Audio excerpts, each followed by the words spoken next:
23 de setembro de 2022, coronel de polícia reformado, Paul. Hoje eu inaugurei uma nova forma de antecipar o que eu vou comentar no próximo vídeo. E fiz um vídeo breve, né? Como se fosse um sumário, e coloquei nas redes sociais.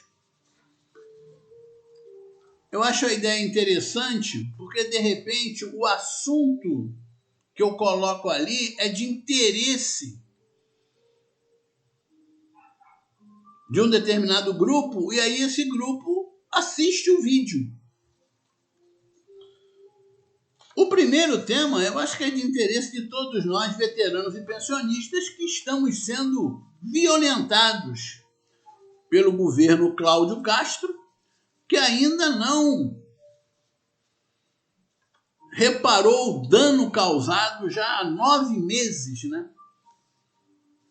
As dezenas de milhares de famílias de veteranos e pensionistas da Polícia Militar e do Corpo de Bombeiros. É mais uma sentença favorável à GRAM. Eu não tenho o hábito de ficar lendo as sentenças aqui. Nem as que são favoráveis, nem as que não são.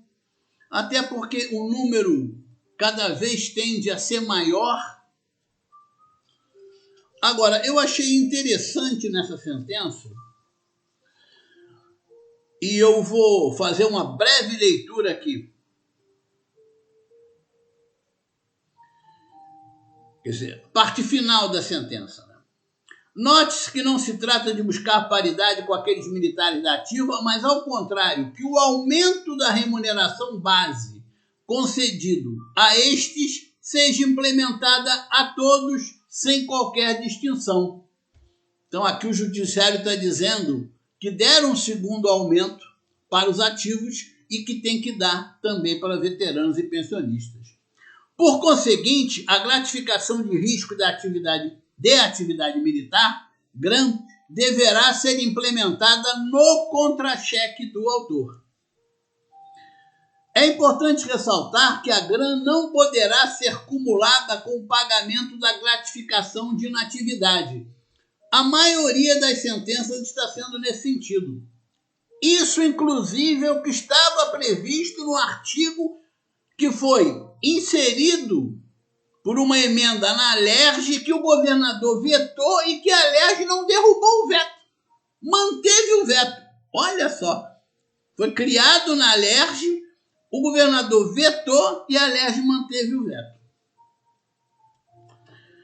Vou saltar aqui algumas linhas e, por fim, no que concerne ao pedido de ressarcimento de atrasados. É o ponto que eu acho importante todos conhecerem. Formulado na petição inicial, tem-se por considerá-lo ilíquido pelas seguintes razões. Apesar de ter sido apresentada uma planilha de cálculos para receber os atrasados, não houve qualquer abatimento do valor referente ao adicional de inatividade, sendo vedada a acumulação da GRAM com referido adicional. Eu achei muito importante destacar, e só vou destacar isso, porque foi algo que eu não falei e ninguém comentou aqui no canal. É claro que nós temos direito aos atrasados. Já temos 9 meses de direito de atrasados da GRAM. Só que eu não parei para pensar, quando vi a primeira sentença, e eu acho que ninguém parou para pensar nisso, que não pode acumular. Então, na realidade, o que nós, veteranos, temos direito com relação ao atrasado da GRAM? Tem que abater o valor que nós recebemos da indenização de auxílio inatividade. Isso é lógico, isso é correto. Porque a lei não permite acumular. Quer dizer, se nós já recebemos esses 9 meses, a indenização do auxílio inatividade, Se nós tivermos que receber o atrasado desses 9 meses daqui para trás, e é um direito nosso, mas não podemos acumular, tem que abater. Então, por favor, converse isso com seus advogados, principalmente aqueles que estão entrando agora com ação, que estão fazendo planilha de cálculo para receber o atrasado, tem que abater a indenização do auxílio inatividade. Cada sentença que sai, ela vai ajudando as próximas ações. Basta estar ligado nisso. Basta estar ligado nesse contexto total. Não adianta meter uma planilha pedindo o atrasado com relação à grana. Por quê? Porque você tem que abater o que você recebeu de a indenização do auxílio inatividade. Acho que não ficou nenhuma dúvida disso. É muito clara a sentença e ela é lógica. Toda vez que a situação é lógica, eu tenho por princípio acreditar que seja a melhor solução. Agora vamos falar aqui rapidinho do maior escândalo político das últimas décadas. Na minha opinião, superou até os escândalos do governo Sérgio Cabral. Essa questão da Fundação CEPERJ, né? Todo mundo já sabe um pouquinho do que aconteceu lá. Número de cargos secretos, de fantasmas, de pessoas que ganharam mais de uma vez. Teve um amigo que comentou comigo, por exemplo, mais de 50 policiais militares recebiam lá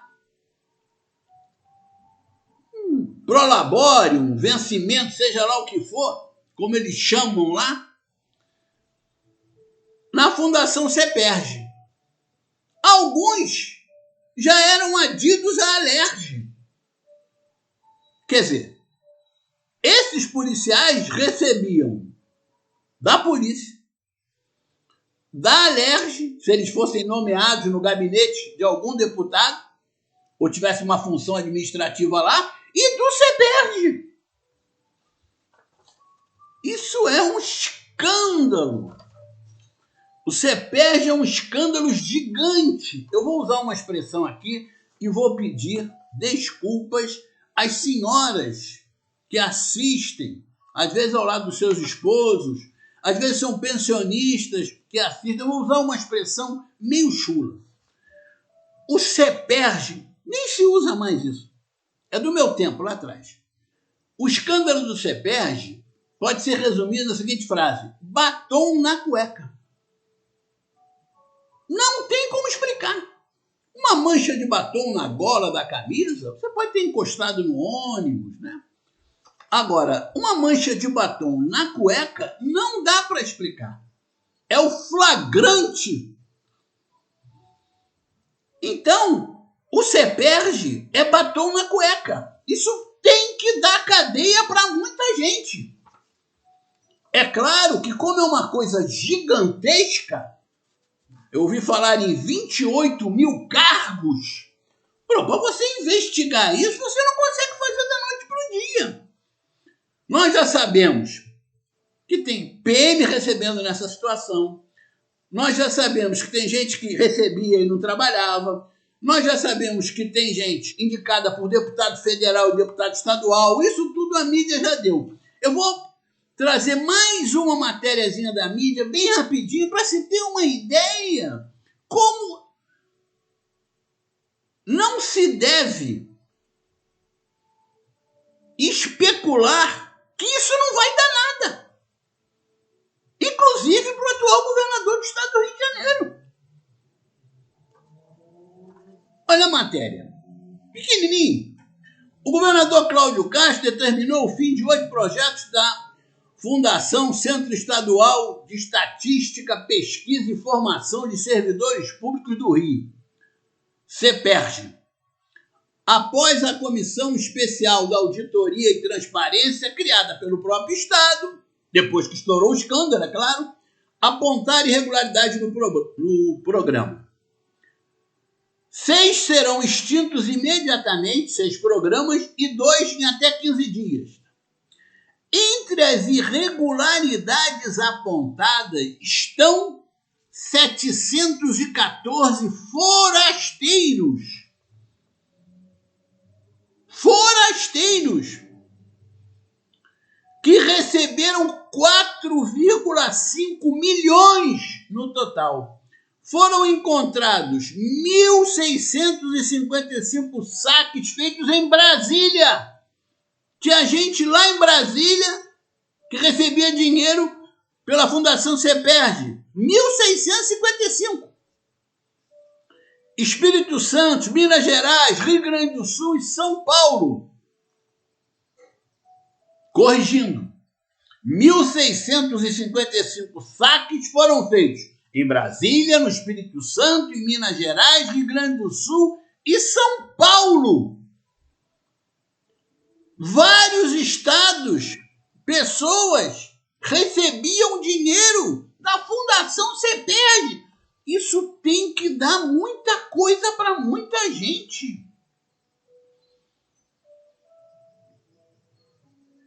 A cidade com maior número de saques é São Bernardo do Campo, no ABC Paulista, a 200 quilômetros de Paraty, município fluminense que faz fronteira com São Paulo, onde teriam sido pagos, só lá em São Bernardo do Campo, 2,6 milhões e 341 prestadores em 992 saques. É um escândalo gigantesco.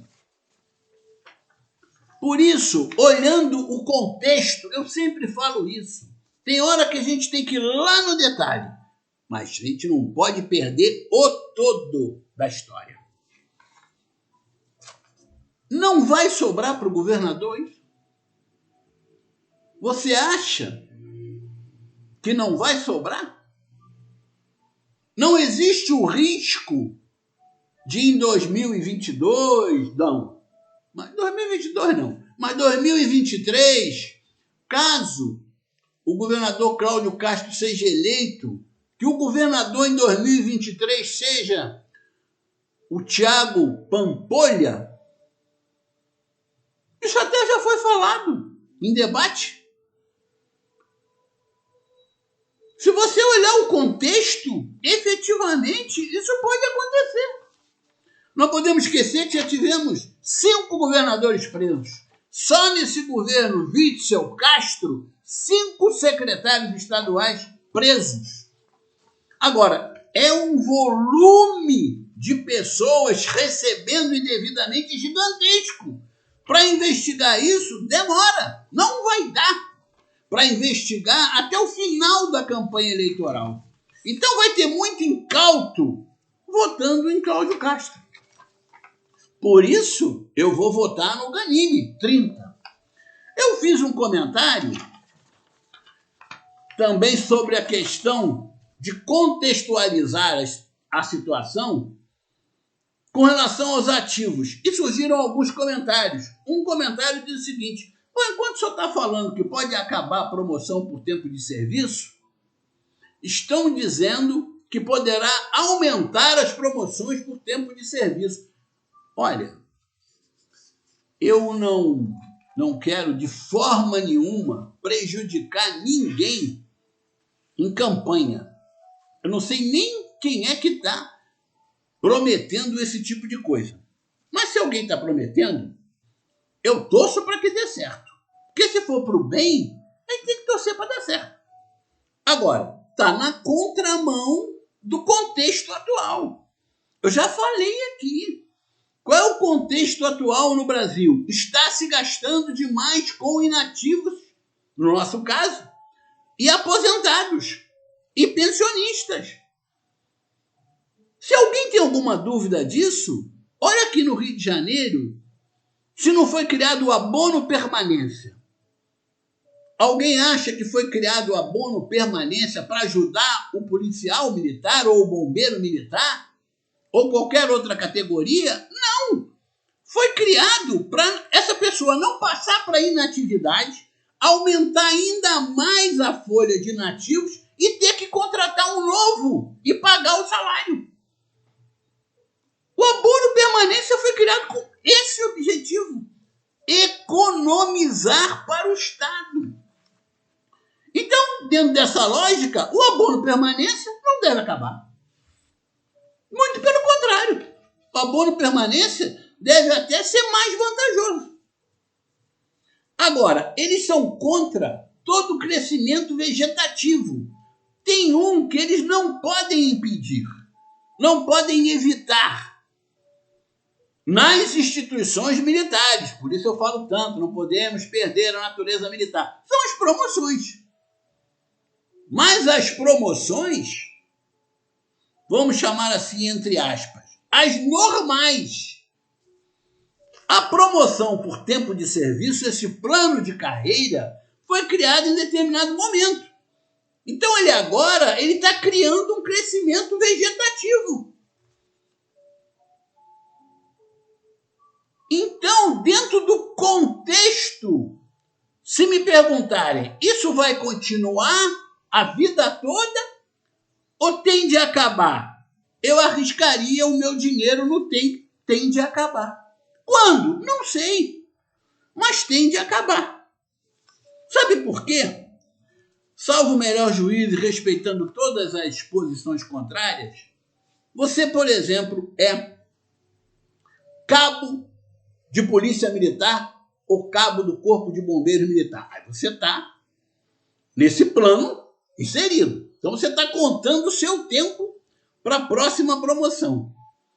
Eles não... Você pode discutir em juízo se você é cabo e se eles acabarem, você não tem direito porque você já estava contando o tempo. É uma discussão jurídica. Eu não sei se você vai ganhar ou você vai perder. Mas você não tem como arguir que você não vai a segundo sargento, a primeiro sargento e a subtenente. Porque isso, sem dúvida, é expectativa de direito. Eu até acho que você sendo cabo, mesmo estando contando o tempo para ser promovido a terceiro sargento, você tem uma expectativa de direito. Agora, eu acho discutível. Volto a dizer, não sou bacharel em direito, não trabalho na área, obviamente. Existem aí sem número de pessoas que os ativos podem consultar a respeito disso. Se vai poder discutir na justiça ou não, ou se vai ser só perda de tempo entrar com uma ação dessa. Agora, eu tenho certeza que se você é cabo, segundo sargento, primeiro sargento e subtenente, tu não tem direito nenhum. Não pode arguir nada com relação a isso. Eu acho sim que a tendência, olha que eu estou usando, eu penso dessa forma, eu não tenho certeza. Eu acho que o que acontecerá num primeiro momento, mas quando, coronel? Que primeiro momento é esse? Quando isso vai acontecer? Não tenho a menor ideia. Mas pela tendência de querer manter os ativos cada vez mais no serviço ativo, querer cortar benefícios dos veteranos e das pensionistas para diminuir a folha. O que deve acontecer no primeiro momento não é acabar com a promoção por tempo de serviço, é aumentar os interstícios em função do aumento do tempo de permanência no serviço ativo. É uma canetada e aumenta. Aí você que já está contando que está faltando 6 meses para ser promovido, está faltando 1 ano para ser promovido, de repente o cara, uma canetada e aumenta, aí conversa com seu advogado, entra na justiça. Mas a realidade é essa. É preciso analisar o todo. Senão a pessoa fica perdida. Como tem ativo perdido aí, achando que o Cláudio Castro é um excelente governador, apesar de ele ter arrasado com os veteranos e os pensionistas. É uma pessoa que está focada. É uma visão focal. Opa, eu me dei bem. É uma visão focal. Ele não olhou todo o contexto. Ele nem parou para pensar que um dia ele vai ser veterano. Que um dia a esposa dele pode ser pensionista. Nem parou para pensar nisso. Foi por isso que eu fiz esse comentário com relação às promoções por tempo de serviço. Ah, o senhor ouviu alguma coisa que vai acabar, coronel? Não, não ouvi. Eu estou falando a tendência qual é? De acabar com o crescimento vegetativo. O auxílio moradia não acabou? Era um crescimento, é uma coisa que eles consideram, melhor dizendo, penduricalho. Uma coisa que é feita como se fosse para burlar. Façam uma pesquisa. Alguns estados já resolveram isso. Por exemplo, eu fiz um contato na época da quebra da paridade com o coronel de Santa Catarina. Vocês sabem o que aconteceu em Santa Catarina com relação a vencimentos? Com essa, na lei federal, e eles tiveram que ir lá fazer também o sistema de proteção social dos militares do estado de Santa Catarina. Sabe o que aconteceu com relação a vencimentos lá? Prejuízo nenhum, porque eles recebem na forma de subsídio. Lá não tinha o que tirar dos ativos, não tinha que cortar nada. Temos que começar a nos interessar pela nossa profissão. Temos que começar a saber o que os outros estados estão fazendo. Vocês acham que o atual Estatuto da Polícia Militar, ele foi copiado de onde? Do Estatuto dos Militares Federais.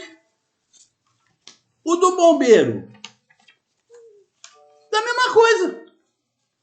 Então, na hora que nós sentamos para trabalhar, para criar o Estatuto Único, tínhamos que ver o Estatuto dos Militares Federais, o Estatuto da Polícia Militar e o Estatuto do Corpo de Bombeiros, para poder fazer um Estatuto Único, que ficasse em conformidade e que se acertasse as coisas que estão erradas, né? Tem muita coisa errada. É isso. Longe de mim querer assustar os ativos. Longe de mim. Quero que todos sejam muito felizes. Ativos, veteranos, pensionistas. Agora, tem que ficar atento ao contexto que nós estamos inseridos. Senão você é surpreendido, como foram os veteranos e as pensionistas. Como é que nós podíamos imaginar que iam fazer algo tão escandaloso contra nós?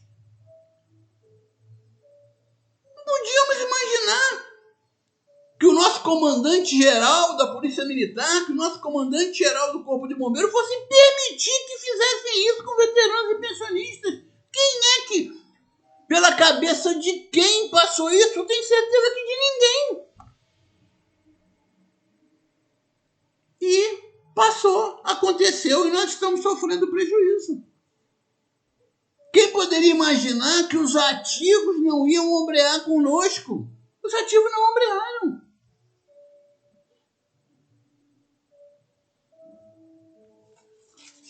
A Fundação CEPERJ tem tudo para gerar uma série de cadeias. Nós estamos no Brasil. Eu já falei que o Brasil é o país que pode acontecer tudo e pode não acontecer nada. Mas na hora que você for votar, analisa isso. 28 mil cargos secretos pagos na boca do caixa.